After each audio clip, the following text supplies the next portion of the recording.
छत्तीसगढ़ के उप मुख्यमंत्री अरुण साव ने 25 जून को आपातकाल की बरसी पर कांग्रेस पार्टी पर तीखा हमला बोला।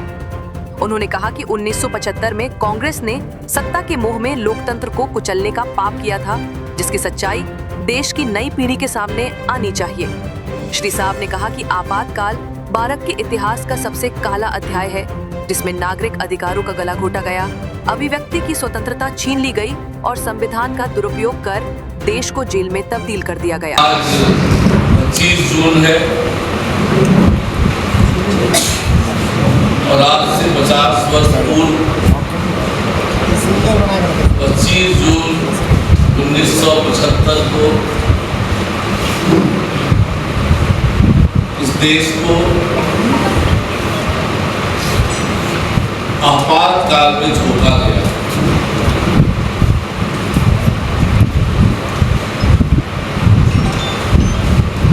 और आज के दिन को पूरे देश भर में संविधान हत्या दिवस के रूप में हम मना रहे हैं। देश में अब तक 3 बार आपातकाल लगे हैं। पहला आपातकाल लगा 26 अक्टूबर 1962 को, जब भारत चीन युद्ध चल रहा था। दूसरा आपातकाल लगा 3 दिसंबर 1971 को, जब भारत पाकिस्तान युद्ध चल रहा था। पर जब 25 जून 1975 को तीसरी बार आपातकाल लगा, देश में बिल्कुल भी इस तरह की स्थितियां नहीं थी। आखिर ये आपातकाल लगा क्यों, इसकी पृष्ठभूमि क्या है?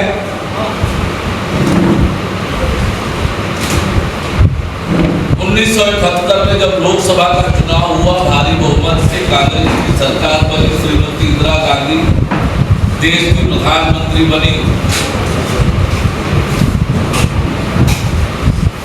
रायबरेली से चुनाव जीती, राजनारायण जी को उन्होंने हराया। उनके निर्वाचन के खिलाफ उच्च न्यायालय इलाहाबाद में चुनाव याचिका लगी। पर इस बीच देश के हालात बद से बदतर हो रहे थे। देश आर्थिक मंदी की दौर से गुजर रहा था। भ्रष्टाचार और महंगाई चरम सीमा पर थी और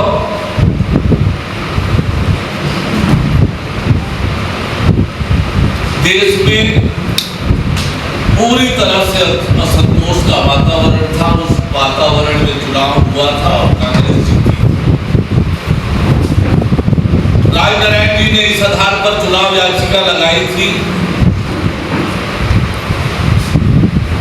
कि चुनाव के दौरान सरकारी मिशनरी का दुरुपयोग हुआ है, शराब बांटे गए हैं,